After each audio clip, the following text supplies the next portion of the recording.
गरमी लगाई छो छोरा चादर के घर में हम नहीं रहबो माटी के घर में तोरा ई झोपड़ में रे मरदा गरमी लगाई छो छोरा चादर के घर में हम नहीं रहबो माटी के घर में तोरा ई झोपड़ में छोट वाला घर बना दे छोट वाला घर बना दे गर्मी लागो बेसी रे पंखा से कम नहीं चलता सुन हे रे मुनसा घर में लगवा दे हमारा एसी रे पंखा से कम नहीं चलता सुन हे रे मुनसा घर में लगवा दे हमारा एसी रे presented by HP Music Madhepura। सुंदरी बाजार सुंदरी बाजार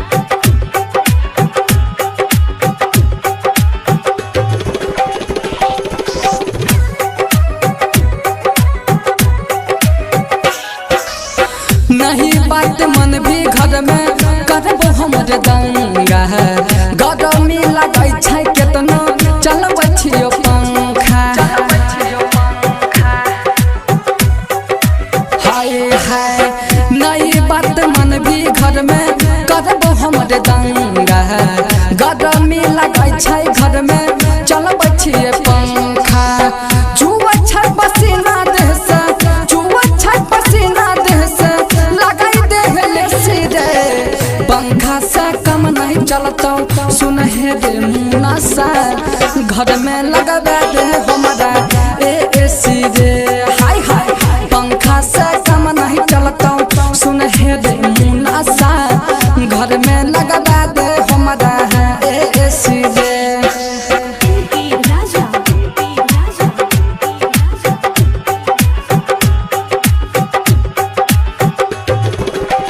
सुंदरी बाजार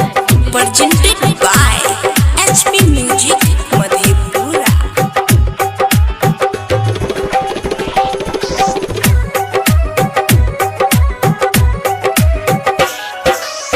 हमारा से ई सब लीला नहीं जैतो देखल दिन रात घर में तोरा रह छियो बे कहल हाय हाय हमारा से ई सब लीला नहीं जैतो देखल दिन रात घर में तोरा रह छियो बे कल सुन हे रे सागर सुमन सुन हे रे अंकित अंकेश करबो ऐसी तैसी रे पंखा से कम नहीं चलता सुन हे रे मुनसा घर में लगवा दे हमारा एसी रे हाय हाय पंखा से कम नहीं चलता सुन हे रे मुनसा घर में